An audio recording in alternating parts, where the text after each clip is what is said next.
So, welcome to another episode of the Seanfidential Informant. I'm your host, Sean Fitzpatrick. Today, we have on Mr. Jay Brewer of Jay's Prehistoric Pets.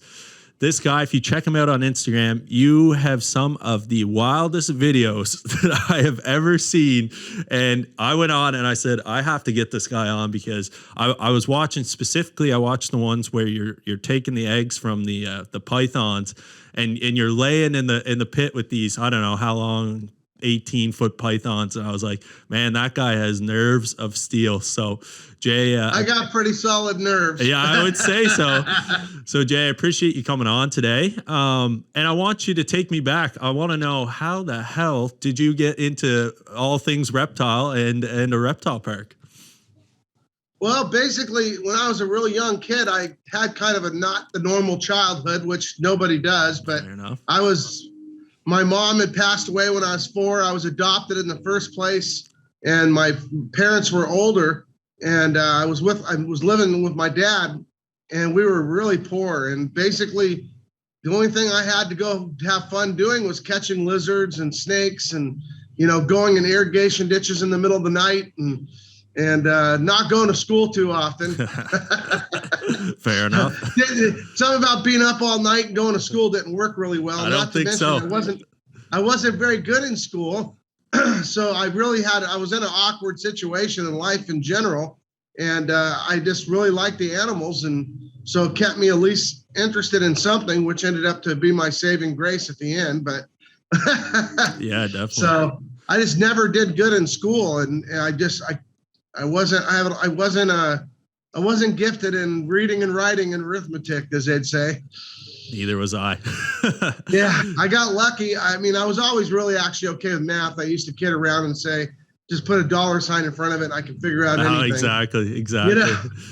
So how I had to have that to survive. So definitely. So how do you go? I mean, so I read in your bio, you were a fisherman at one point.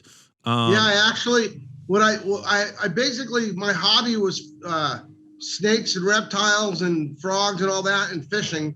And when I was orphaned at 14, I kind of, by necessity, needed to find a way to eat. I mean, I had no money really. And so I had already started working at a place called the Newport Dory Fleet, cleaning fish.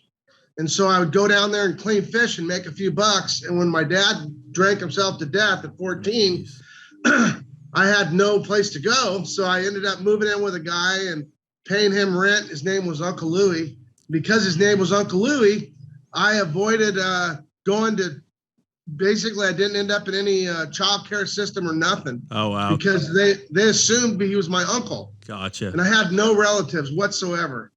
And so I just ended up, one thing led to the next. I started my own business at 15, built my own boat, and started my own business at 15 and started making pretty good money, to be honest.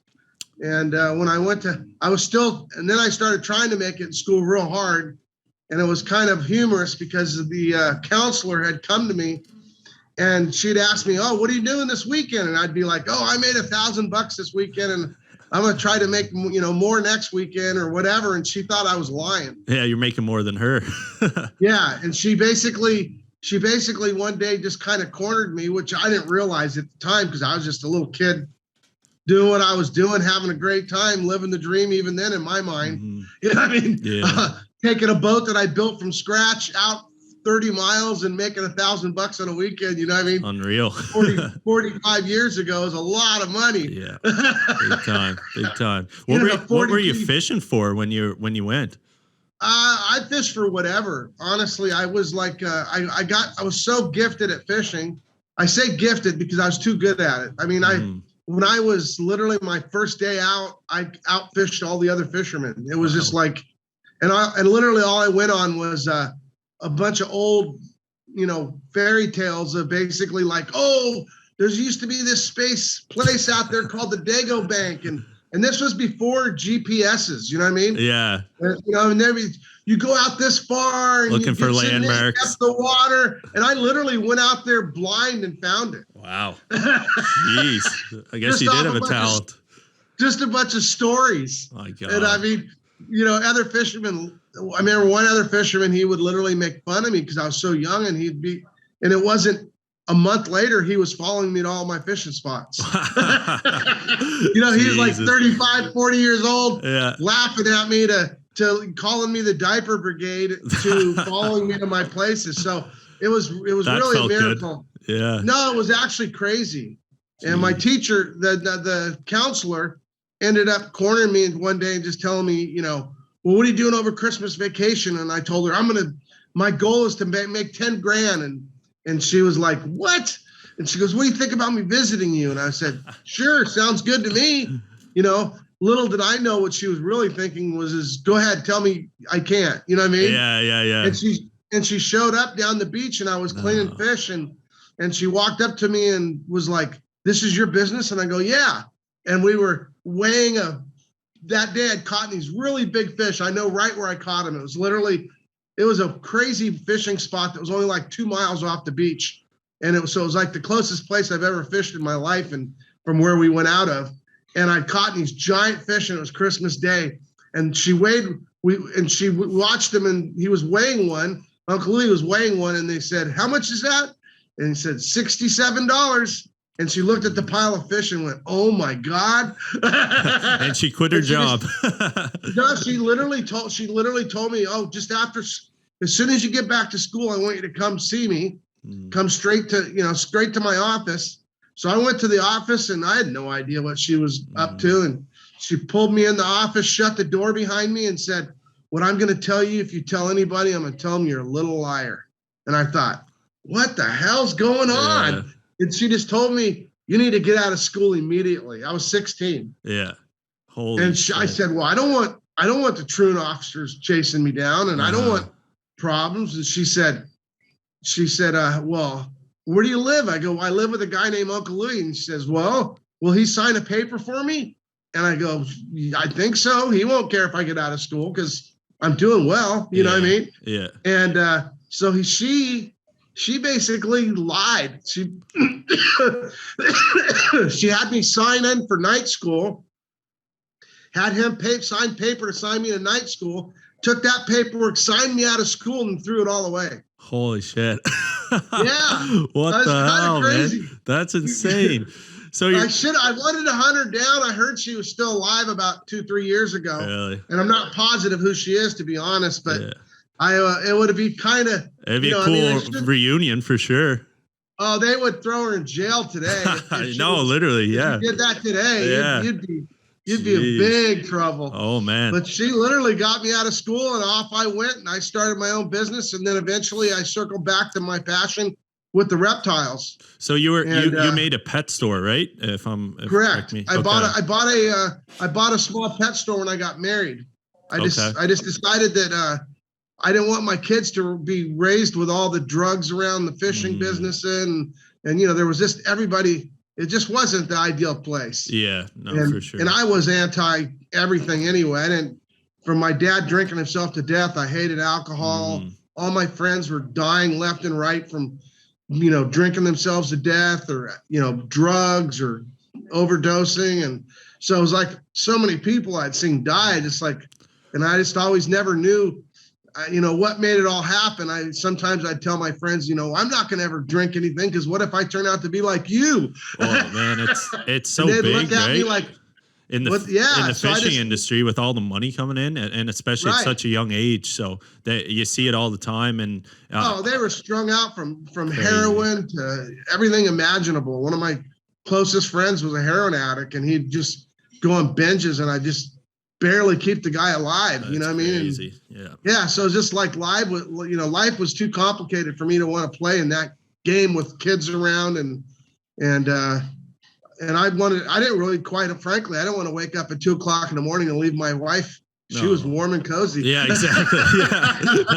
Yeah. I understand that. Yeah, for sure. Doing what you love to do didn't sound so fun at that point. Exactly. So I'm like, hey, So anyway, I bought a small pet store. My wife, we bought a small pet store and eventually the pet store already did a lot of reptiles. And then eventually she just woke up one day and said, I'm sick of the dogs and cats and the complaining customers. And she said, just do your reptile thing. And and that's what I did. I ran with the reptile end of it.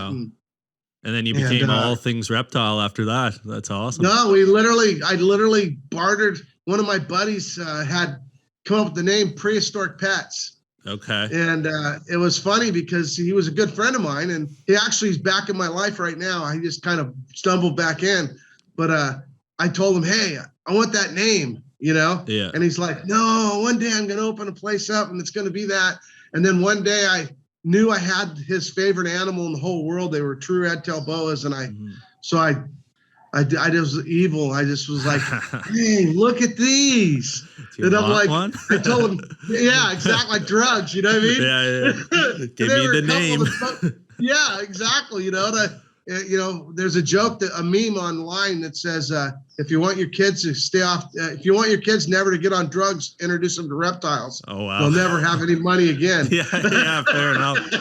They won't have money to buy drugs or anything else. Oh, But anyway, so I ended up trading it for the name, and that's how we got the name Prehistoric Pets. And I opened up another location in Chino, and then we kind of kept evolving because we just the economy would crash, and I'd have to create something new. And back in the 90s, I started doing educational programs. Okay. So we built that up, and then in 2007, everything went to crap, and we decided we're gonna open up a zoo. Before that, we just decided that when that hit, that we're gonna try to open up a zoo, and we opened up a small zoo and made it. It's still a small zoo, but it's a popular one. Yeah.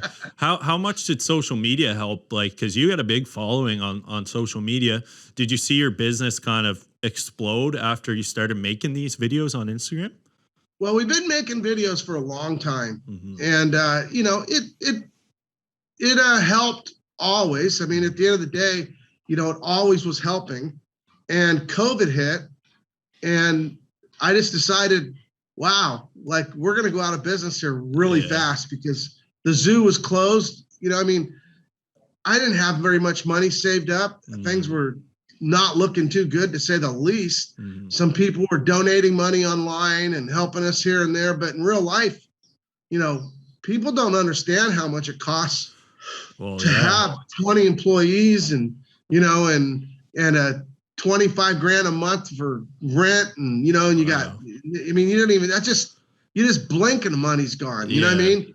Well, this is like a passion project, right? It sounds more like you're not getting into it to get rich kind of thing. It's funny is everybody now thinks, oh, he's rich. He's always been rich. And I came from literally nothing. I mean, nothing.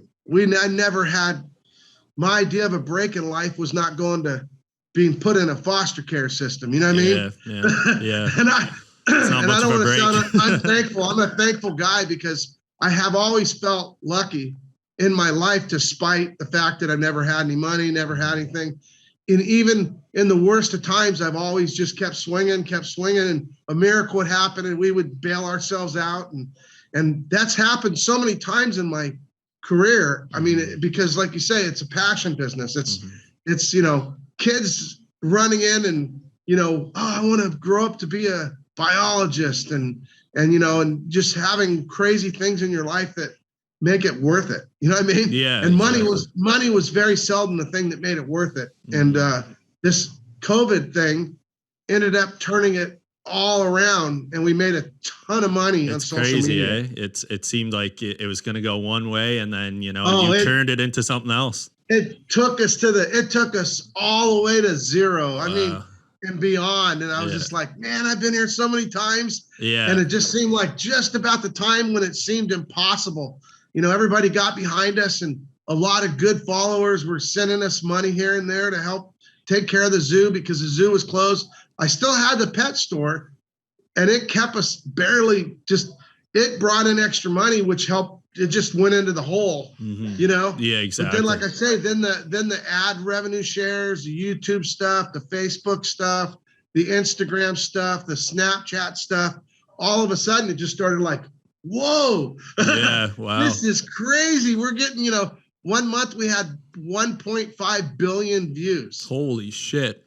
Yeah, I was like, send some of them my way, would you? Holy cow. Yeah, that was just insane. Jeez. I mean, we got now I think we're up to about 45 million followers. Oh man, across your between platforms, yeah. Yeah, between me and my daughter, we have 45 million followers. Oh wow, that's amazing. Yeah, so it's pretty nuts. I mean, our TikToks, I think she's got 11 or 12 million on TikTok. I got 17 million on TikTok. You know, Facebook is 4 or 5 million, and Instagram's 5 point something million, and that's YouTube's crazy. 3 point some million. It's just like, that's a lot of reach. You know, you're reaching a lot of people.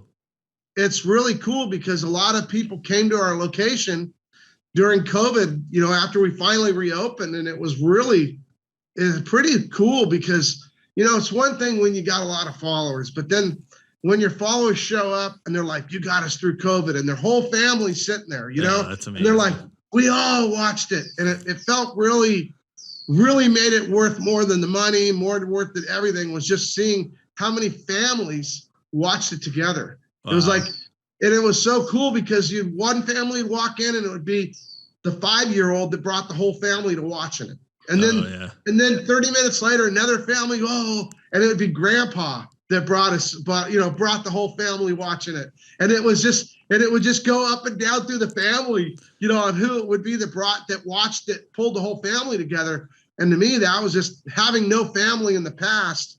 To me, that was really cool. That's awesome. That's awesome. Well, I've done it with my brother before, with your video specifically. I'm like, look at this crazy mother effer. I'm like, what the hell, man?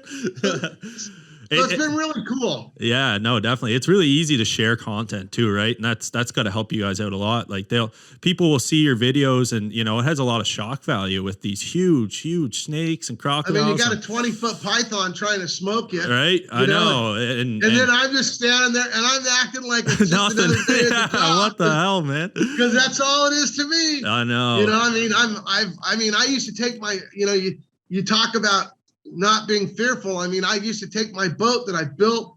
I literally built my boat at 15 years old, and I was taking out 50 miles in the ocean.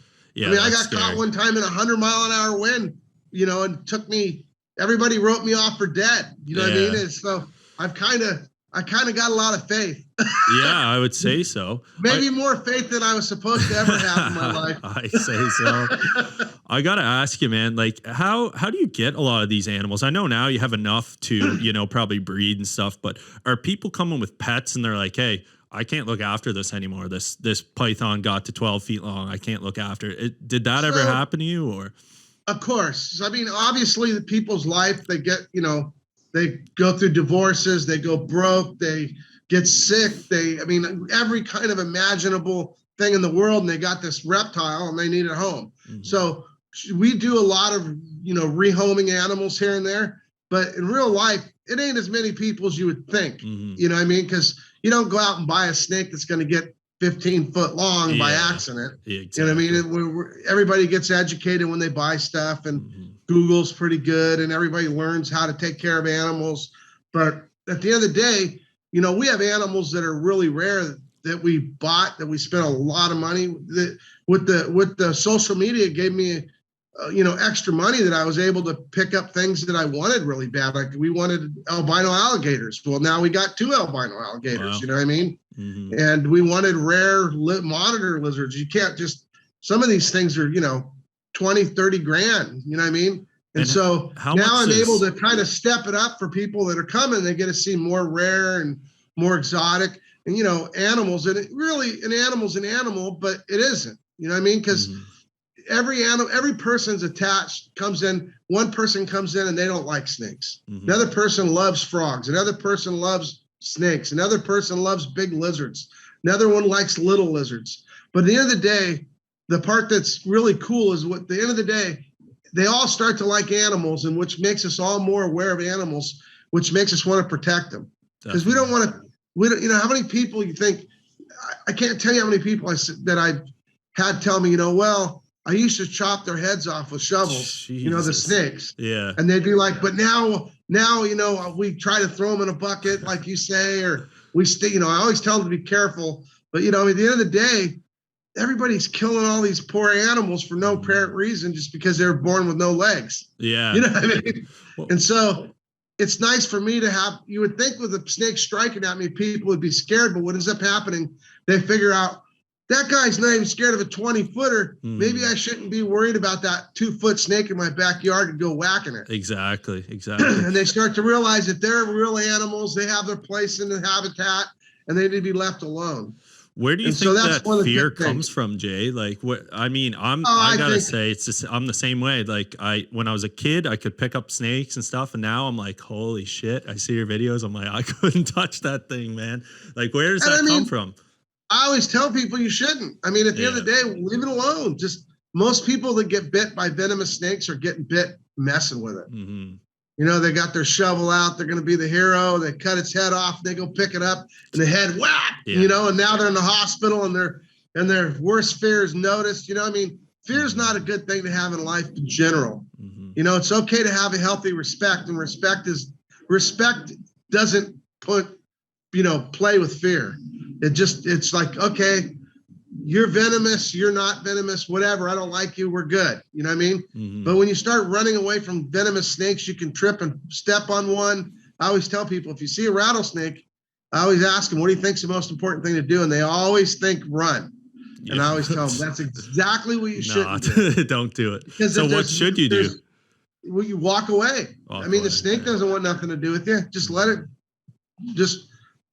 don't step on it and don't step on another one, and everybody's going to be fine. That all the idea that snakes are going to chase you down, come bite you, it's almost impossible. I mean, if you get really close to one and you corner it, sure, it could come at you, but for the most part, the funny thing is I've watched snakes just kind of messing with them, and if you just stand there and watch them, they'll eventually they'll just stay still, and the minute you back up far enough away, boom, they're gone. And they're only staying still because they want to not be detected. Okay. And gotcha. they just want to live their lives and go hunt their rodents and do their thing and go disappear. Most snakes are hiding 90% of their lifetime. Okay. And so they sometimes in the summer and spring, sometimes they have to get out to look for their girlfriend. So that's when they're looking for their girlfriend or boyfriends and trying to find each other, then they're willing to go risk their lives. And that's just kind of funny. But besides that, they do a lot of hiding. Fair enough. Do you work with a lot of venomous animals in general? I know, like, we see a lot of the pythons and stuff, but do you have venomous animals? So when you see these big snakes striking at me, they're not venomous. I'm not, typically I'm taking the eggs away because I can incubate them better than they can. Okay. Because most people don't really stop to think about it, but a python will have 100 eggs at a time, right? Anywhere between 20 to 100. And if the snake's having 100 eggs at a time, you could just about count on the fact that they don't have a good survival rate. Yeah, that's true. Because, it's like an insect. They have thousands of babies because they need it. Yeah. Well, snake has hundreds of babies because they need it. And so there's so many, when a snake crawls out of its egg and it's this long, it's food from everything from a rat to a crow to an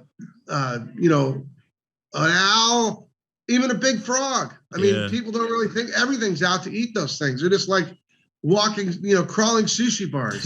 Yeah, exactly. And so anyway, the eggs are not easy to hatch on top of it. And the funny thing is the kind of snakes that I specialize in are pythons. So we make them in all different color phases. So we get maybe one that's albino in the wild and one that's orange in the wild and one that's yellow in the wild, and then we combine them all together and make this albino that's super orange and super yellow. And so we combine them all in captivity.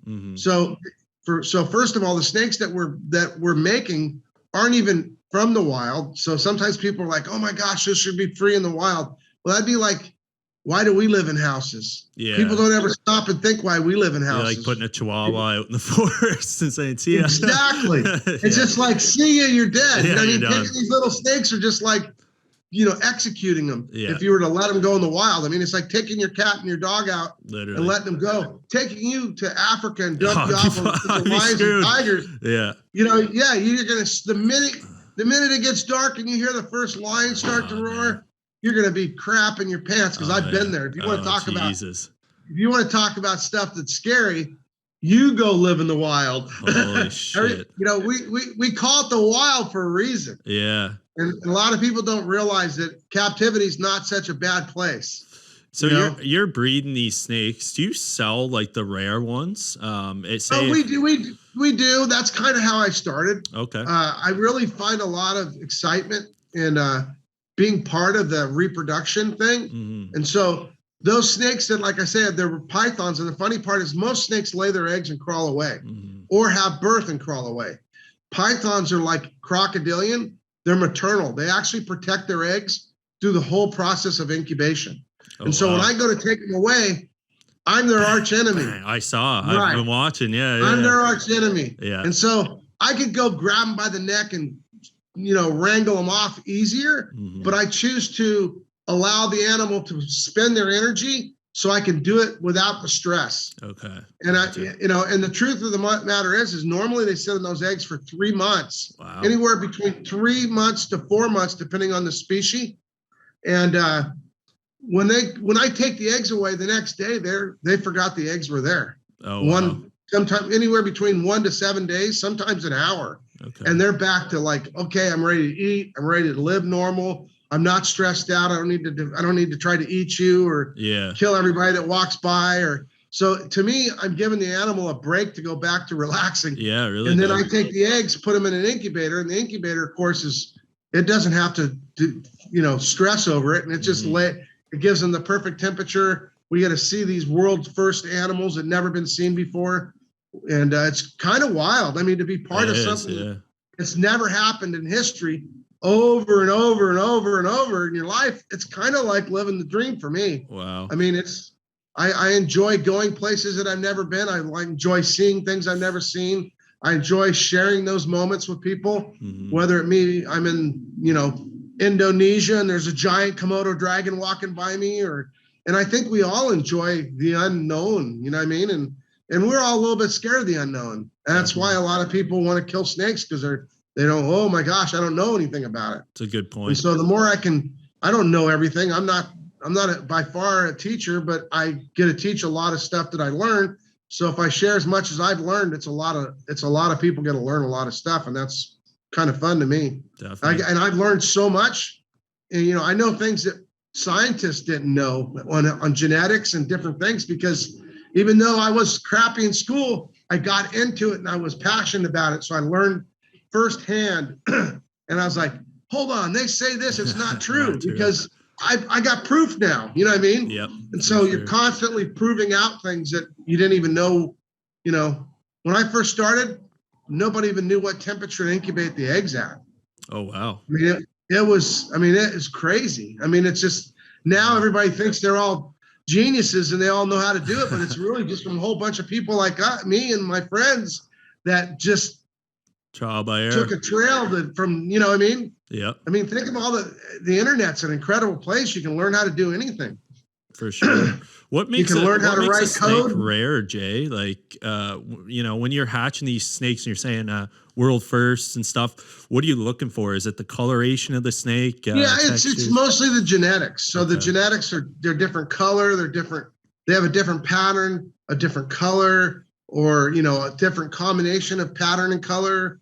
It can be just the first ones of those combinations of, and now we don't interbreed the snakes. All it is that in the wild are anomalies. Basically, like there's one that's crawling down the road, and they'll find it, it's all white. Oh, wow. And then they might find another one that's all green. And then they might find another one that's got, instead of being all the pattern being, normal browns, it's got literally, it's missing a black pigment. It's a yellow and white, it's a type of albino, or like we have lizards that are black dragons. They're jet black. It's called melanistic. So they're all black instead of having yellow and, camouflage on them. It's jet black or all white, so it's just a whole bunch of different colorations. So Jay, when you have like a rare animal like we're talking about and you sell them, what kind of prices can you expect for a rare breed? Sometimes I don't even want to sell them, and that's going to make it even higher. Yeah, fair enough. Yeah.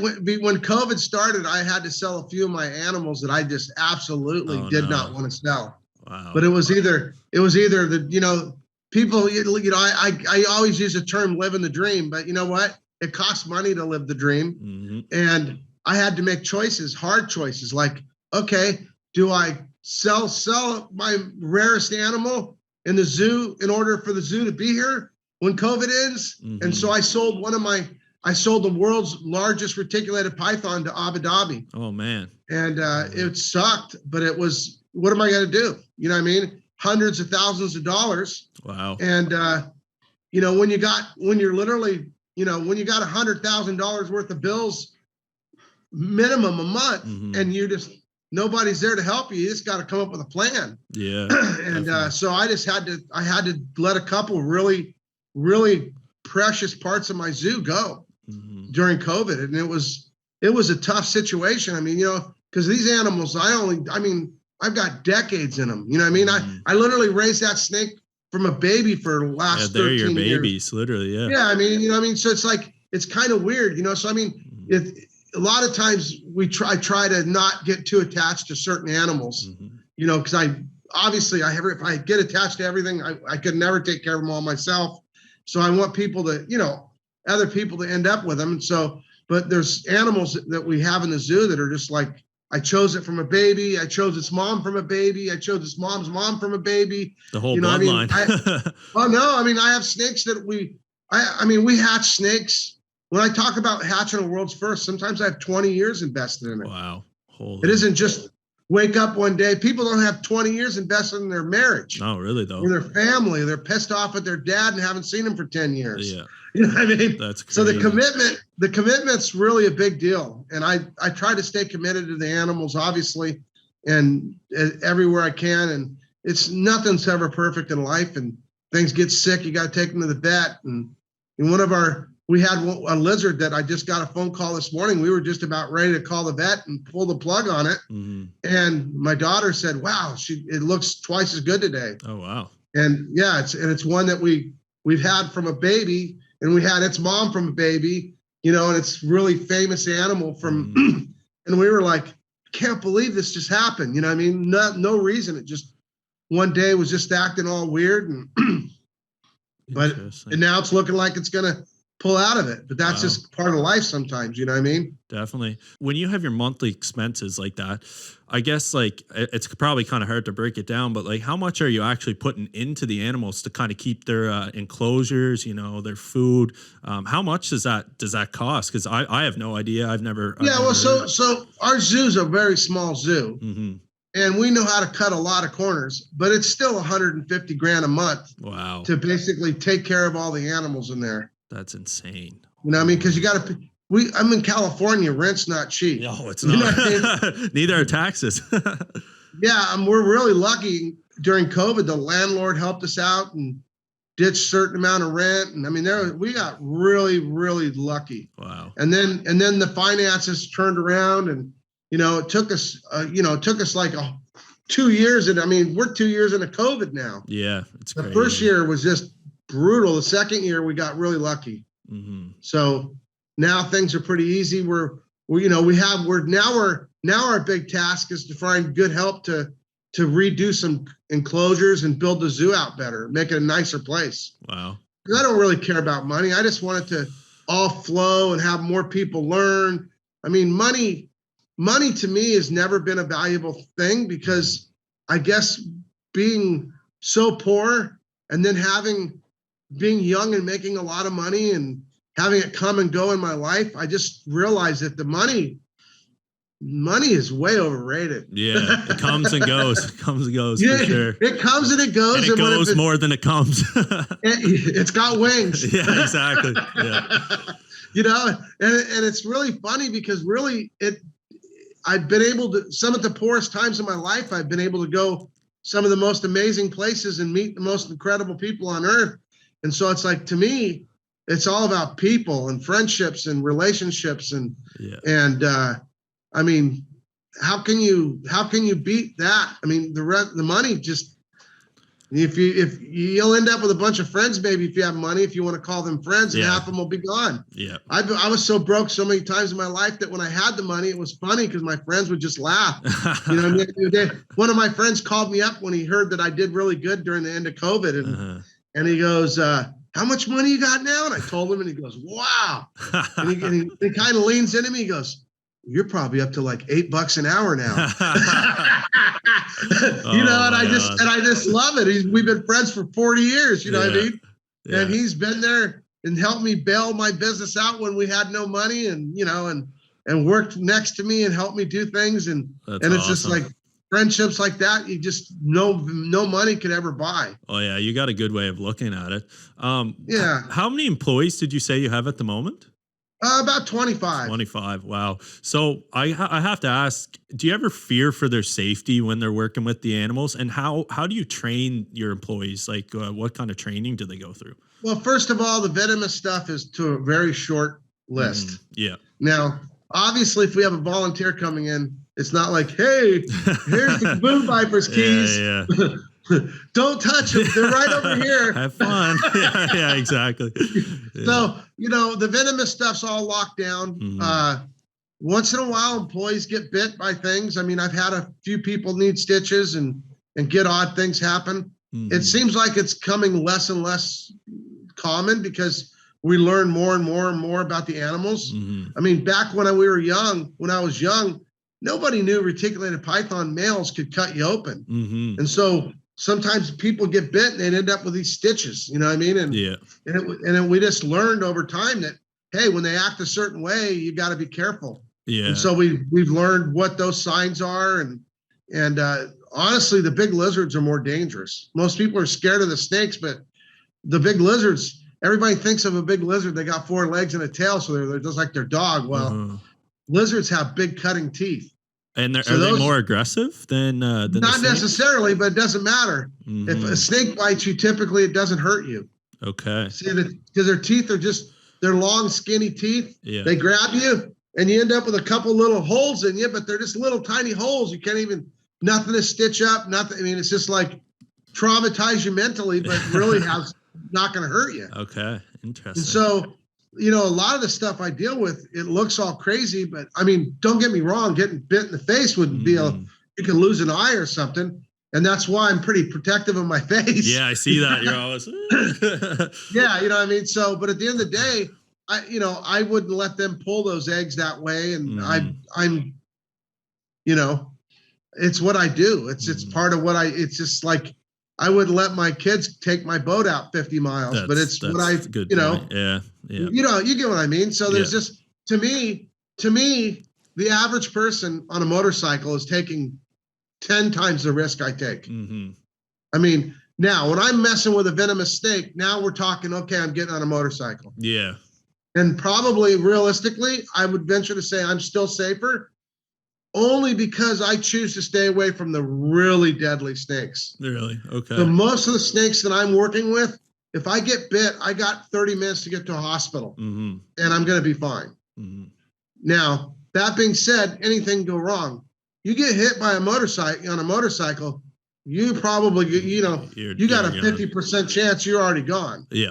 You know what I mean? Exactly. It's like it's like one of those venomous snakes, there are a lot of snakes that have nicknames like 5-step and you know what I mean? I've seen that. Yeah. So I mean, you get bit by the right kind of snake and you're pretty much done. Well, do you ever see Chandler's Wildlife on YouTube? He works with like king cobras, black mambas, like he does all venomous. And I'm watching this guy too. And I'm like, this guy's nuts, man. Cause and they're venomous, like they're coming and they're almost tagging them all the time. Like, what do you think of guys like that who their whole career and their zoo, it seems like, is based off of deadly black mambas, gaboon vipers, all this? What's that like to have a career? I don't know, but I've seen it. I've seen a few of them come and go. Yeah, really, eh? Jesus. I'm not, what they do is what they do. I mean, if Evel Knievel wants to get on a motorcycle and risk his life, just it's your life. I mean, we all choose every day what we do with our lives. Some people go home and they're depressed and they want to kill themselves. And yeah, true. And it's horrible. I can't even imagine being that depressed. Mm-hmm. And I just sometimes wonder myself, well, why? What's going on with people, doing some dangerous things? But at the end of the day, people think that about me, and I do dangerous things. I like I say, I got on a boat and drove 50 miles out and got caught in winds that everybody wrote me off for dead. I've been bit by a rattlesnake and almost died. I mean, but I was out in the wild, and at the end of the day, life is full of adventure and there's risk to be taken, I guess. And some of it, I try to calculate my risk. Yeah. It doesn't, some people always never understood that with me, but my risks are very calculated. Okay. And how so? I mean, like what, how do you calculate? Well, I mean, if I'm going to mess with a venomous snake, I'm there not to mess with it. I'm not there. So a lot of times people will be like, oh, Jay tries to let those snakes bite him. Weird. Bull crap. Yeah, that'd be weird. Well, I mean, not even the venomous snakes. I'm talking about just the retics. Yeah. They'll see me and I'll be like dodging them. But if I even slightly even think, oh, I'm going to let one get close, I guarantee you I'll be bleeding. Yeah. Yeah. It takes your full psyche to prevent from getting nailed. I mean, I always used to love the comments. Reading the comments is pretty funny sometimes. Oh, I bet. Especially on your videos. Yeah, they'd be like, oh man, Mayweather has nothing on this guy. Jesus, man. It's funny because when I was a kid, I came from a fighting background, and I just didn't have much of a childhood, and so I didn't do very well with people making fun of me. Yeah. What I mean? I'd be like, you got a problem with me? Yeah. So I've never been a back down kind of guy, and the snakes are no exception to it. Fair enough. But I still don't run up to, I've learned that life is full of risk, and it's just better to think it out. So when I'm out in the wild and I'm messing with a venomous snake, I'm usually being pretty careful. Tell me your rattlesnake story. What happened there? I actually got bit. I was just out collecting snakes, and one of the guys I was with, it was funny because he wanted to collect rattlesnakes. So I picked up like 4 rattlesnakes that day. Okay. You were allowed to keep them. It's no big deal. And I thought, well, I'll catch one. Caught a few, reached down there, grabbed. I don't know how I didn't get bit. I mean, I was young and stupid. I mean, 19 years old and thinking, grab a rattlesnake. Yeah. No, you're stupider than hell. Yeah. I mean, anybody that's grabbing free handling wild rattlesnakes without a snake hook is there's names for them. We won't say it. You guys can criticize me all you want. It's crazy. Yeah. What I mean is the people that, I don't want to pick on the people that do it, but it's just a risk. You're taking a risk, and that's the end of the story. Well, anyway, I was walked up to this big piece of metal, and me and my buddy lifted it up, and it was like 250-pound piece of metal, and it had ribs in it. Okay. And there was 5 or 6 rattlesnakes underneath it. Jesus God. And I thought, oh man, he takes off, and I'm holding this 200-pound piece of metal and trying to balance it, Yeah. Because I don't want to drop it and kill all the little snake. The little snakes. Yeah. Oh my God. 4-foot rattlers. Jesus. And I didn't want to drop it and kill the snakes because I like the animals. I mean, I'm a sucker for animals.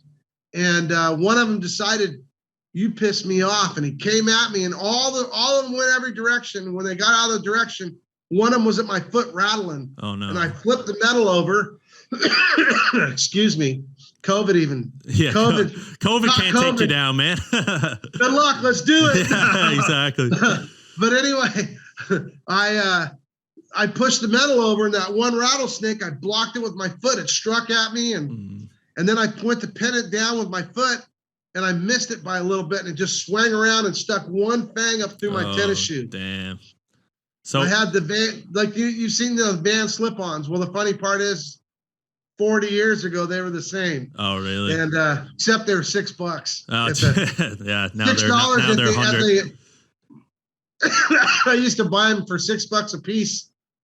And it's so funny. I bought all the weird patterns they'd make, and nobody wanted to buy them. I wish they had them all saved up. I can't imagine what they'd be worth. I know, original. right? original checkered Vans, 40 years old. Jesus. But anyway, it was funny because they would sell them for less money because they were seconds and different, colors weren't popular. Yeah, exactly. Because it was just before their time, but it was funny. But yeah, so I basically thought when I got bit, I thought it'd be no big deal and I'd just go home. And I told the guy, better just take me home. And I started sucking the poison out of my foot, spitting it on the ground. How flexible are you, man? Holy shit. Not anymore. Jeez. But back then I was young. I was like, I was a pretty bad dude, to be completely honest. I mean, I did everything. I took my boat everywhere. I lifted everything. I just a really strong-willed, strong physical, strong mental being. I just always have been that way. And so I felt my lips tingling. I told the guy, you better take me home. I think I'm going to get sick. Oh, God. Yeah, I knew nothing. I didn't know what I was up against. And we started driving home and we got about 10 minutes away. And I said, you know what? We better drive towards a hospital. Yeah. And we're driving another 5 minutes and I saw a construction site and I said, maybe we better call 911. Jeez. And we pulled over and called 911 and they came and the paramedics didn't even believe I was bit by a rattlesnake. I wanted to strangle the guy, but I couldn't move my body. Holy shit. So what's it feel like? It like kind of paralyzed you a bit, or? It paralyzed my whole body. It felt like I was in a vice. If you can imagine, like if you had a mold of your body and then and the mold was made and then you gained like 20 pounds and then they put you back in the mold.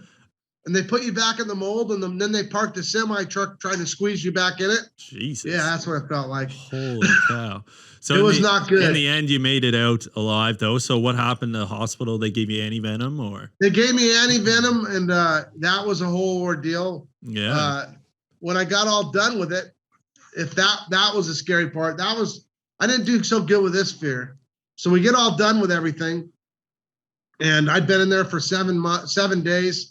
6 days, and I was signing myself out because I just was like, I can't afford this. This is, I mean, where am I going to get this kind of money? $100,000, you know? Yeah, that's crazy. And they ended up being able to help me out with some Social Security thing because I had no family, no money. It was a long story. I had some money, and the lady just said, "How much money you got?" And she goes, "That's too much." Oh wow. And she said, well, "How much money are you going to have by the time you go back to work?" And I go, well, "I don't know. I guess I have to pay all my," she goes, "Well, pay all your bills. How much we have left?"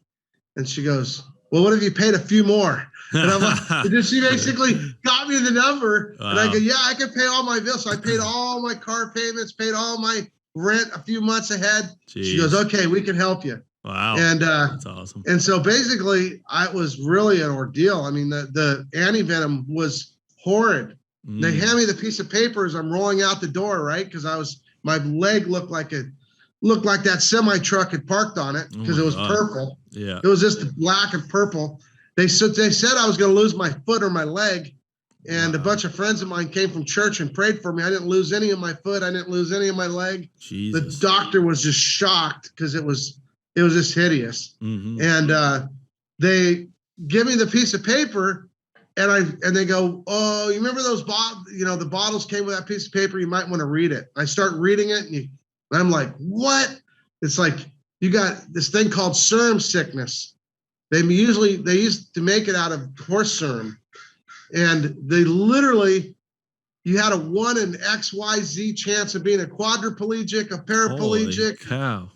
Oh my God. And then to make it all worse, here's what it said.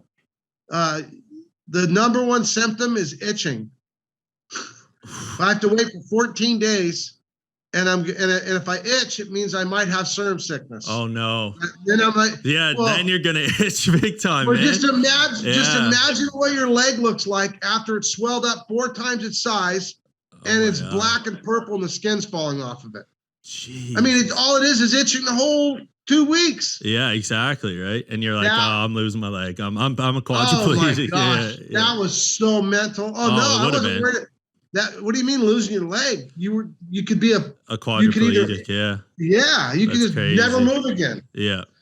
And I was just like, I was born strong, but I don't know if I was born that strong. I wasn't ready for that. You know, I mean, now I've run into people that are they blow my mind. They have no legs, one arm, and they got this incredible life. They're cranking through things. And I've now, further along in my life, I realize all these bad things in your life make you who you are today. Yeah. Definitely. Yeah. So, I don't regret any part of my life anymore. But when you're going through all the tough things in life, sometimes you just don't feel like it's fair, and life ain't fair. Yeah. You know what I mean? Yeah. But it's amazing if you embrace it all, what you can learn, and you just get through anything. Yeah. So that was like my first experience of getting through the most impossible thing ever. I thought was, man, just, I almost died from appendicitis before. I wouldn't go to the doctor, and that's a bad one too. Oh my God. Yeah. Jeez. I've had so many my wife told me I've used all her 9 lives. Yeah, literally. Yeah. Yours and hers both. Yeah. Yeah. My God. Outside of your facility, so I know you've worked with tons and tons of animals and reptiles over the years. What would be your least, or what animal would you least want to encounter in the wild from like a danger perspective? Well, to me, a big lion and tiger are still just scary. Dude, if you've been next to a big tiger and you just listen to it, first time I had one of my old employees, he has a place called Forever Wild. And he had this one big Bengal tiger, and its name was Diablo. Oh God. And it hate men. Yeah. And you'd walk by that thing, and it had been abused or something, and he had taken it in, and that thing hated him. And every time he'd walk by it, it would just roar, and your guts would just turn into a bass speaker. You know what I mean? Yeah. And you just feel all your guts shaking and vibrating, and you're thinking to yourself, those teeth are that long. You know what I mean? They're crazy. Like one bite in your neck, and it's gonna just sever your spine. You know what I mean? Yeah. And so for me, venomous snakes, it's like, well, at least I can at least dodge a venomous snake, maybe. Yeah. You know what I mean? You can't. How do you dodge a 750-pound cat? You don't. Yeah. You know what I mean? Yeah. So to me, those are some of the scarier animals to me. Definitely. And I know now, like, I love tigers. I wish More I got to sharks. see one. Yeah. I love sharks too, but because even me, like I've been around sharks my whole life, and I look at them and I go, you got no arms, you got no legs. Yeah. You got a big set of teeth, but I can push your nose away from me. Yeah. You know what I mean? If you see them in time. I might have a chance, but a lion or a tiger, and it's just, the teeth are that long and the claws are just as long, and they got front ones, back ones. They pull you in, man. It's just, well, they still kill 100 people in the cinder bonds. I'm pretty sure every year tigers do, and they wear them crazy masks on the back of their heads because the eye thing. You ever hear that? Yeah. It's They insane. I'm around a lot of tigers and stuff, and I'm real careful on who I visit. I go to Doc Antle's place, and oh my God. The funny thing is that, I just watch that Doc Antle thing, and it's like, they twisted it. I asked them the other day, I go, how old was that girl that had the, I know all your kids, I think. So whose daughter is that? And she's like, that daughter is the daughter that runs my whole business. Oh, wow. Because his whole family lives there with them. Yeah. And those stories are just so crazy. Yeah. And then I find out that the woman was 20 years old when they had the baby. It's like, what happened to 14, like you're sounding? They didn't even know each other. You know what I mean? Yeah. And everything's twisted and convoluted, and stories all mangled. And man, what do you think of Joe Exotic? Yeah, never met him. And but I will say that the place that Doc runs is incredible. Yeah. It's super educational. All the people know what they're doing. It's just incredible facility. I really enjoy what I've learned there. I've been able to teach a lot of people things that I never knew. You know what I mean? That I learned from there. And I've known so many of them for so long now. So it's, it's weird watching some of the twisted stuff on TV. You're like, where the hell did that come from? Yeah. Well, it makes good TV, right? And I guess when it comes down to, they'll twist it. I literally, from social media, I remember one time I had a guy telling everybody I was a pedophile. Oh, Jesus Christ. Like, where do you come up with this stuff? You know what I mean? I'm the guy that would be like, if you were the pedophile, you better run. Yeah. You know what I mean? Oh my God. You know what I mean? So it's like, it's just people on the internet are crazy. Oh yeah. You shouldn't read the comment sections because they are just nuts. I don't even read them no more. No. One time, I mean, I've just, sometimes I've seen some of the stuff and I'm just like, what are these people on? I honestly, I feel bad for them because I can only imagine what their life must be like for them to be able to dream such explicit, twisted dreams and believe it in their hearts. I mean, they have to believe it to say it the way they say it. Yeah, exactly. Have you ever been approached by like a reality TV company and to do a show? We're in the contract right now. I don't know. We'll see. We've almost had like 3 or 4 shows. Wow. I think there's just a little bit too much controversy with animals. So I think it makes it too many open windows like we're talking about, you know? Yeah. Everybody has their own take on what's going on. And so I don't know. Sometimes I don't like the drama, but if I have to have some drama in order to teach kids, I guess let's do it. You know what I mean? Yeah. That's a good way to look at it. So many families come in and they're so generously nice to me, and not by giving me anything, but just by telling me, you know, man, you made our year, you made this, you made that. That's awesome. You know, they write me beautiful letters, and I feel special to be able to have the opportunity to be in a position to make people not be so scared of snakes and want to learn about them and teach about them, and, you know, and become veterinarians and doctors and different things. And, you know, I mean, and biologists. And I mean, I've had a lot of really special things happen at my place with people. And it's kind of cool. I mean, definitely. I had everything from families that used to come to my place. There was a young lady that I didn't even really know. And she came to our zoo a lot and loved the animals. And she'd go home and all she'd do is talk about the zoo, and she ended up getting cancer, and she passed away.